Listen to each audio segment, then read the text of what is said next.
Welcome back to The Explainer. Okay, I want you to imagine waking up in a world where your software doesn't just sit there waiting for your command. Instead, it literally takes the wheel. We've spent the last few years totally marveling at chatbots that can write poems and draft emails, right? But as we look around the landscape of 2026, the era of the passive chat window, yeah, that is officially over. We have crossed a massive technological threshold. Today, we're diving into how AI has fundamentally shifted from a fragmented set of helpful tools into this interconnected web of autonomous systems that are completely rewiring the way we live, work, and learn. So, what does this all actually mean? Well, the Financial Times hit the nail on the head back in 2025 with this quote: AI agents' autonomy is like self-driving cars moving from level 2 co-pilots to level 4 highly specialized autopilots. Think about that self-driving car analogy for a second. For years, we had cruise control and lane assist. Helpful, for sure, but you still had to keep your hands on the wheel. That's what AI used to be, a level 2 co-pilot. But what we're looking at right now are highly specialized autopilots. We are no longer just prompting an AI to give us instructions on how to do a task. The AI is literally executing the task for us.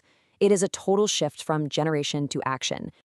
Here is our roadmap for today's explainer. We're going to cover 1. The rise of autonomous agents. 2. Media and translation. 3. Education's active learning shift. 4. AI in healthcare.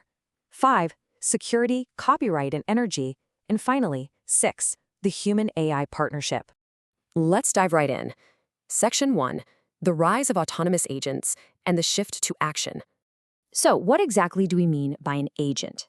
An AI agent, or more specifically, an agentic browser, is a system that essentially takes the reins. It doesn't just read the internet for you, it operates it. It can navigate complex web pages, summarize massive sites right inside your window, kind of like Mistral AI's La Chat on Firefox, and it can even fill out forms entirely on your behalf. You give it a high-level goal, and it figures out the exact step-by-step clicks and keystrokes required to get it done. It's a completely active, autonomous participant. And look, this autonomy is reaching way beyond just your personal web browser.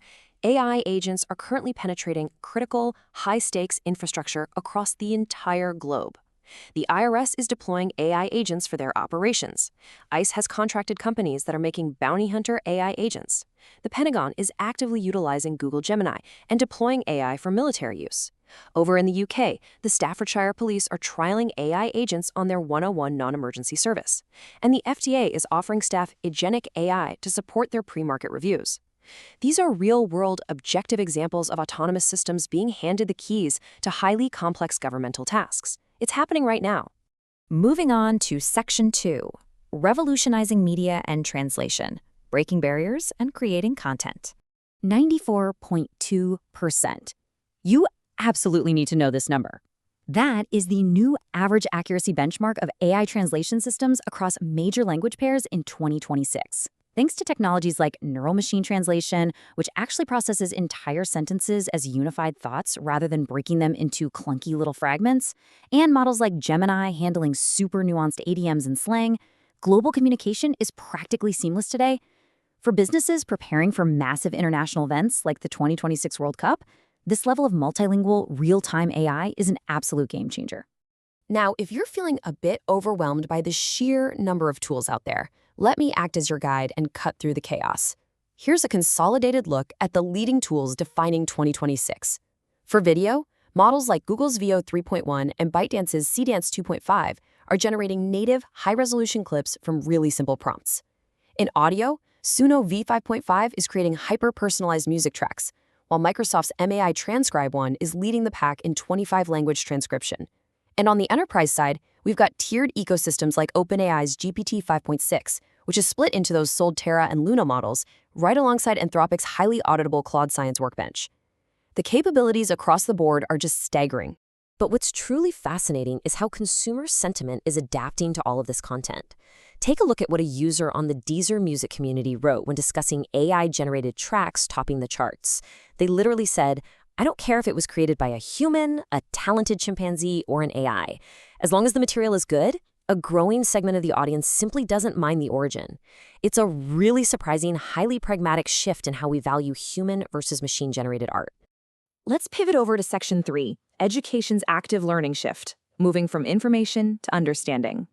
Let's break down this new division of labor in learning, which is heavily inspired by platforms like mid-learning. The old way of learning was passive. The new way, it's an active, responsive dialogue. Notice how AI handles the repetition, the greeting, all the heavy lifting of summarizing and drafting. This is great because it frees up the human, whether that's the student or the teacher, to provide the judgment, the critical thinking, the context, and the overarching strategy. It's like a giant puzzle where the pieces have shifted. It's all about AI augmenting human cognition, not replacing it entirely. So, if you want to apply this to your own life today, here are some incredibly actionable tips straight from Mid-Learning's EEAT certified insights. First, use AI as a co-pilot, not a crutch. Seriously, don't just take the first answer it gives you, interrogate the outputs, question it, push back on it, and use that friction to build deeper mastery. Embrace iterative feedback, submit your work, get the AI insights, and then refine it manually. And always, always set clear, intentional goals before you start. This is exactly how you transform mere information into true understanding. Section 4, AI in Healthcare, Insight-Driven Patient Care. Because when AI enters the medical field, the stakes move from optimizing our workflows to literally saving our lives. We aren't just talking about abstract, futuristic theories here. These are real-world implementations highlighted by Capgemini. Initiatives like AI for Healthy Aging are actively working to predict and prevent aging-related diseases before they even take hold. AI is being deployed right on the ground to combat river blindness. And systems like Traumametrics, they are bringing artificial intelligence into the incredibly high-pressure environment of severe trauma patient care, providing these critical, instant insights when every single second counts. And the precision we are seeing is breathtaking. Specialized systems like Xdoc AI are achieving 99% precision in technical, medical, and regulatory domains.